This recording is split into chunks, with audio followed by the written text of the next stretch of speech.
ओम शांति। यह बाबा की सेवा के लिए नया चैनल चालू किया है। इस चैनल को सब्सक्राइब करें। ओम शांति। ओम शांति। Good morning. 28 फरवरी 2022। मीठे मीठे बाबा की मीठी मीठी मुरली का मीठा मीठा मनन हम सब फरिश्ते मिलकर बाप दादा के साथ करते हैं। बाप दादा संदली पर बैठे हैं और हम सब फरिश्ते बाप दादा के सामने बैठे हैं। बाबा दृष्टि दे रहे हैं और वरदानों से भरपूर कर रहे हैं। बाबा बोले, आज की मुरली से क्या शिक्षाएं ली? मीठे बाबा, आज आपने हमें बहुत प्यारी प्यारी शिक्षाएं दी। बाबा, आपने मीठे बच्चे में कहा कि मीठे बच्चे, तुम्हें पढ़ाई से राजाई लेनी है। यह पढ़ाई है तुम्हें डबल सिरताज बनाने वाली। तुम अपने लिए अपनी राजाई स्थापन करते हो।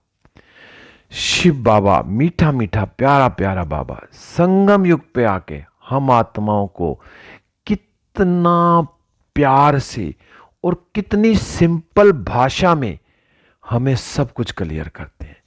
उसके बाद भी अगर मैं आत्मा ना समझ पाऊं तो फिर क्या करूं? फिर बाबा भी कहता है, मैं क्या करूं, मैं भी ड्रामा में बंधा हुआ हूं। इतना प्यारा बाबा, इतनी प्यारी मीठी भाषा में और इतने प्यार से हमें समझाता है कि बच्चे, अगर तुमने डबल सिरताज बनना है, स्वर्ग में 21 जन्मों का सुख पाना है, तो उसके लिए इस संगम पर क्या करना है? सबसे पहले तो रोज हमें बाबा पढ़ाई पढ़ाते हैं। उस पढ़ाई को पढ़ना है, सुनना है, अपने अंदर धारण करना है, तब तो मुझे रजाई मिलेगी। वो रजाई 21 जन्मों की कब मिलेगी? जब संगम पर, जब स्वयं परम पिता परमात्मा मुझे पढ़ा रहे हैं। अमृत मेले मुझे कितना वरदान दे रहे हैं, मुरली पढ़ा रहे हैं। मैं उस मुरली को सुनकर, उस पढ़ाई को अपने अंदर धारण करके, जितना मैं उस पढ़ाई को अपने अंदर धारण करूंगी, उसका मनन करूंगी, उसके हिसाब से चलूंगी, तभी मुझे रजाई प्राप्त होगी। बाबा ने कहा है ना, तुम्हें पढ़ाई से ही रजाई लेनी है। तो मैं आत्मा कितना पढ़ रही हूं। सिर्फ दिन में 4 बार मुरली पढ़ी नहीं, चाहे मैं 2 बार पढ़ूं मुरली, लेकिन मैंने उस मुरली के अंदर से कितने पॉइंट अपने अंदर धारण किए हैं। अगर मैं उस मुरली से मुड़ रही हूं, जो मेरी पुरानी आदतें थी वो मुड़ रही हैं, मैं अब मुरली के हिसाब से चल रही हूं, तभी मैं राजाई प्राप्त करूंगी।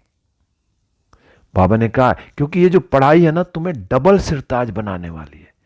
तो और कोई पढ़ाई नहीं, कितना भी पढ़ लेंगे कुछ नहीं डबल सिरताज। अगर यहाँ की पढ़ाई पढ़ ली तो एक जन्म के लिए वकील बन गए, जज बन गए, डॉक्टर बन गए, और फिर दोबारा जन्म लेंगे तो फिर दोबारा पढ़ना पड़े। लेकिन ये एक पढ़ाई ऐसी है, इससे हमें 21 जन्मों के लिए डबल सिरताज बनाने वाली है। तो मैं आत्मा अपने आप को बार बार रिमाइंड करूं कि मैं आत्मा ये पढ़ाई पढ़ रही हूं और अपने अंदर इस पढ़ाई को धारण कर रही हूं।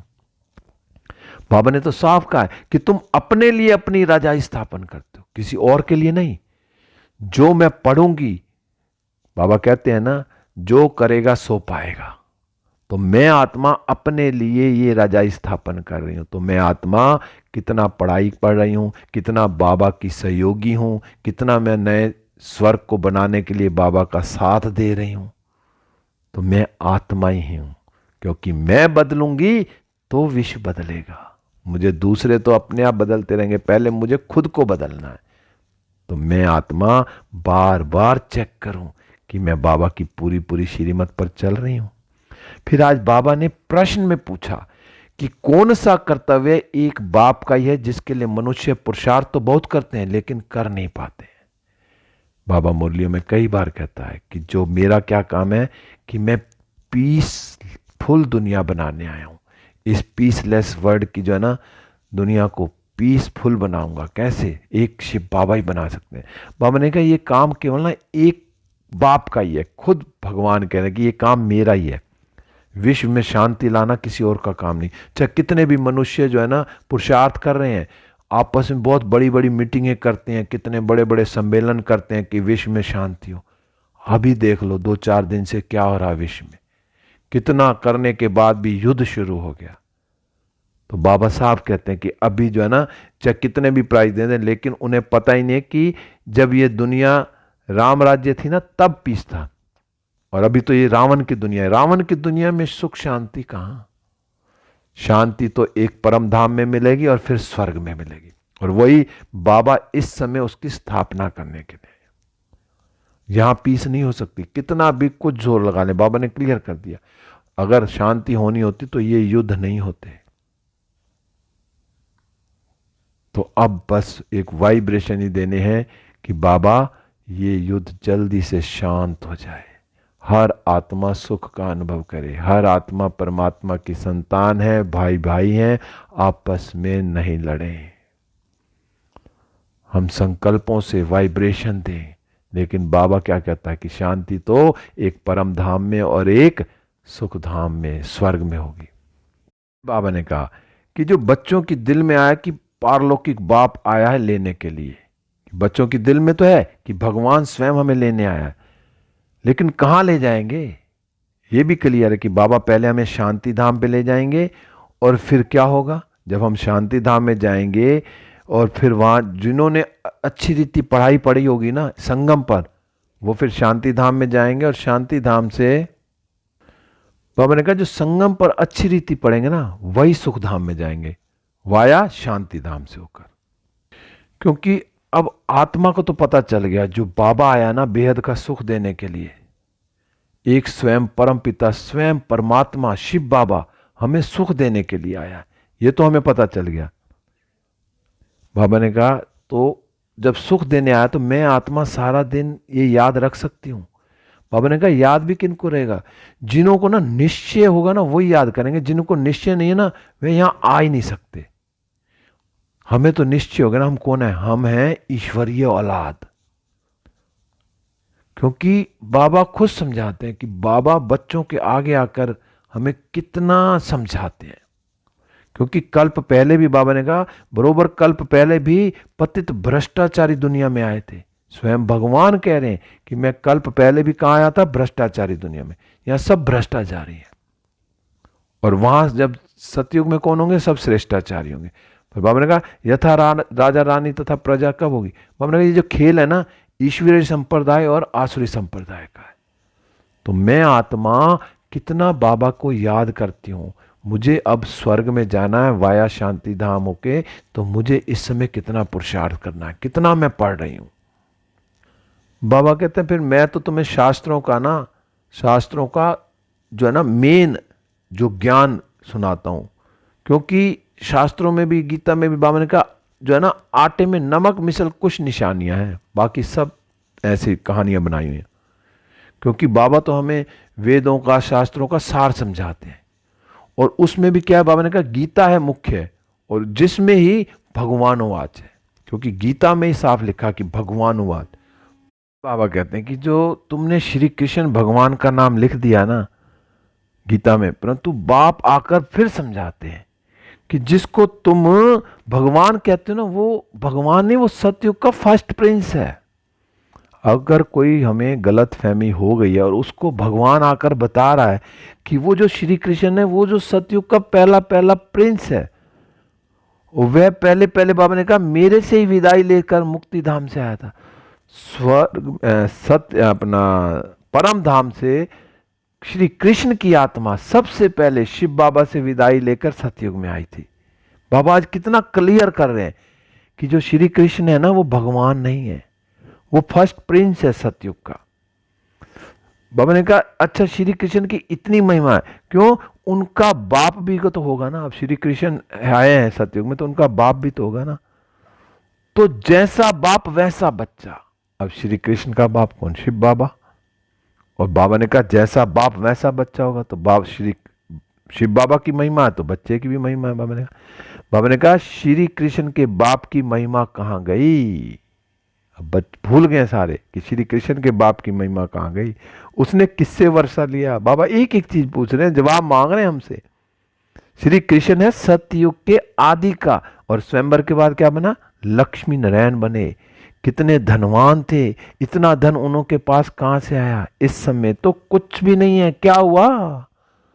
बाबा बार बार क्लियर कर रहे हैं कि श्री कृष्ण गीता का भगवान नहीं है। तो कैसे सिद्ध करना, बाबा एक एक पॉइंट बता रहे हैं। फिर आज बाबा कहते हैं कि यह नॉलेज ना प्राय लोप हो जाती है, यह जो इतने मंदिर शास्त्र आदि बने सब खत्म हो जाने। बाबा ने कहा, बाबा ने कहा जो भक्ति मार्ग की एक चीज भी नहीं रहती। कब नहीं रहती? बाबा कहते हैं अभी बाप कहते हैं सिर्फ मुझे एक बाप को याद करो और सबसे ममत मिटा दो। बाबा ने कहा जो सन्यासी तो ऐसे कह नहीं सकते ना, क्योंकि सन्यासियों को कहा उनका है निर्वृत्ति मार्ग, पावन से पतित फिर पतित से पावन तुमको बनना है। बाबा कहते हैं उनका तो निवृत्ति मार्ग है, लेकिन पावन से पतित और फिर पतित से पावन तुमको ही बनना है। बाबा ने कहा जो सन्यासियों का भी ना ड्रामा में पार्ट है, ड्रामा अनुसार ही पार्ट है उनका। बाबा ने फिर कहा कि वे ना होना तो भारत और ही दुखी हो जाए। सन्यासियों के लिए भी बहुत अच्छी बात है कि कम से कम वो पवित्र तो रहते हैं, क्योंकि मुख्य बात पवित्रता की है। और सन्यासी पवित्र रहते तो उन्होंने भी भारत को थामा हुआ था, नहीं तो और बेड़ा गर्क हो जाना था। बाबा कहते हैं पर ड्रामा क्या था? बाबा ने कहा पवित्रता की ताकत से तुम पतित सृष्टि को पावन बनाते हो। जो पतित सृष्टि है उसको कौन सी ताकत चाहिए? पवित्रता की ताकत से। जो पतित सृष्टि हम क्या करते हैं उसको पावन बनाते हैं। और क्या करते हैं? बाप की श्रीमत से बनाते हैं। जो पवित्रता की ताकत से जो तुम बच्चे पति सृष्टि को पावन बनाते हो, लेकिन बाप की श्रीमत से। अगर हम बाबा की श्रीमत पर चलते हैं तो हम पतितों को पावन बनाएंगे, सृष्टि को। बाबा ने कहा हम आत्माएं बाबा के साथ जाने वाली हैं। तो हम आत्माएं बाबा के साथ जाने वाली हैं। कब जाएंगी? जब हम पवित्र बनेंगे। पवित्र बनते बनते हम पहुंच जाएंगे। जब हम पवित्र बनेंगे ना तो फिर बाबा के साथ कहाँ? सतयुग में, पहले परम धाम में, फिर वहां से सतयुग। बाबा कहते हैं ये जो यात्रा है ना बड़ी वंडरफुल है। और इसमें बाबा ने फिर बीच में ही कहा कि हे रात के राई थक मत जाना। अब थकना नहीं है, इस यात्रा में चलते जाना। बाबा ने कहा सतयुग को ना दिन कहा जाता है। और बाबा ने फिर कहा कि पहले तुम स्वीट होम जाकर फिर दिन में आएंगे। बाबा फिर याद दिला रहा कि बच्चे पहले परम धाम जाओगे, वहां से फिर सतयुग में आओगे। बाबा ने कहा तुम कौन हो? तुम हो रूहानी यात्रा के ब्राह्मण। अब मैं आत्मा, आज दीदी बता रहे थे 2 दिन पहले मुरली में कि ब्राह्मण कौन है। ब्राह्मण अपने आप को कौन कहला सकता है? जो संपूर्ण पवित्र होगा, मनसा वाचा कर्मणा पवित्र होगा तो ब्राह्मण है। फिर ब्राह्मण के बाद देवता बनेंगे, लेकिन ब्राह्मण भी तभी कहलाएंगे जब हम संपूर्ण पवित्र हैं। बाबा ने कहा कितना समझने की बातें हैं। जितना बाप को याद करेंगे ना, पद भी उतना उच्च पद पाएंगे। अगर बाबा की याद में रहेंगे तो पद भी उतना ऊंचा मिलेगा। बाबा ने कहा बहुत कमाई है, ये कमाई जो है ना बहुत है। और नहीं करेंगे बाबा को याद तो क्या क्या बाबा ने आज बड़ा नाम दिया, भस्मीभूत हो जाएंगे। कुछ तो मेहनत करनी चाहिए ना। बाबा ने कहा अगर बाबा को याद नहीं करेंगे तो क्या हो जाएंगे? भस्मीभूत। नहीं बाबा, हम तो बाबा को याद करेंगे, बहुत मेहनत करेंगे। बाबा ने फिर कहा कि जो लौकिक बाप को कभी भूलते हो तुम, पारलौकिक बाप को ही भूल जाते हो।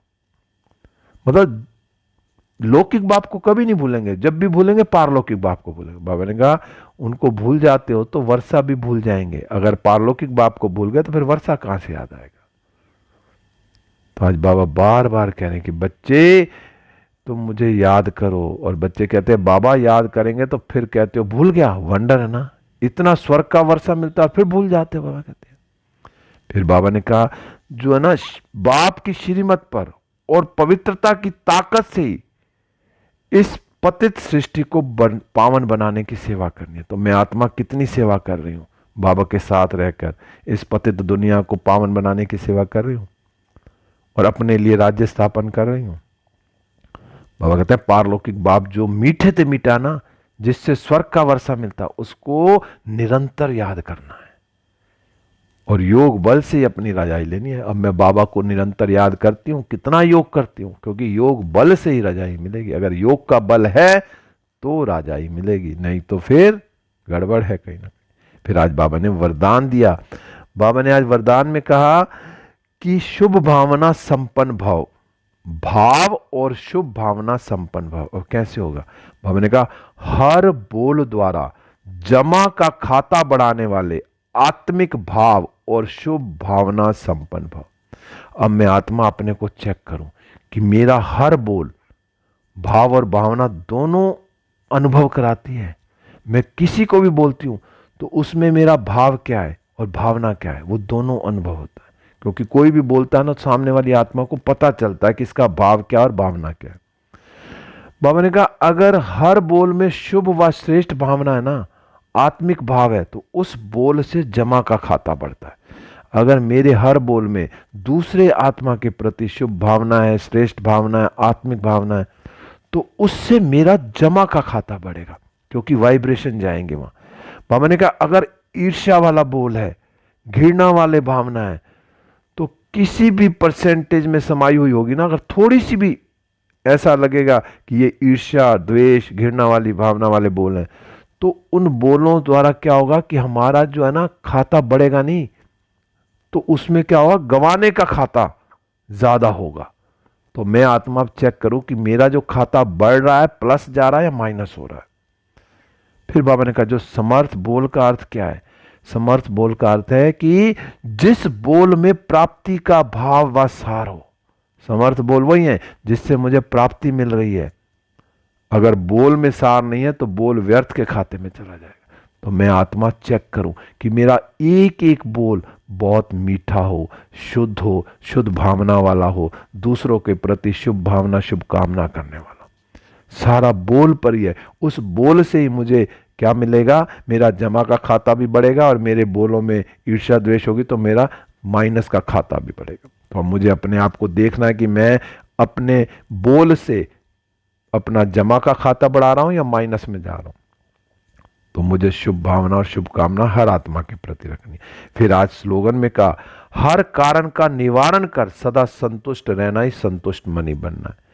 अब कोई भी कारण हो तो मुझे सिर्फ उसका निवारण करना है, उसके बारे में क्यों क्या हमें नहीं जाना। कुछ भी है, कोई भी कहीं से भी कुछ उठा तो मुझे उसका कारण का निवारण करना। अगर मैं निवारण करके खुद भी संतुष्ट होऊंगा और दूसरे की आत्मा को भी संतुष्ट करूंगा तो मैं संतुष्ट मनी बनूंगा।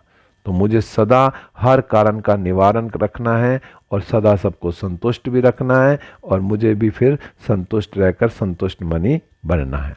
ओम शांति। अब हम सब फरिश्ते उड़ चले विश्व ग्लोब पर। बाप दादा की किरणें मुझ पर आ रही हैं और मुझसे सारे विश्व में फैल रही हैं।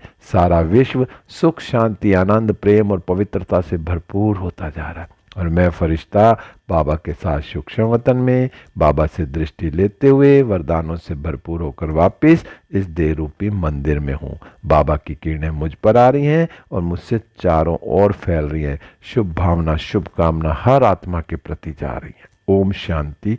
ओम शांति।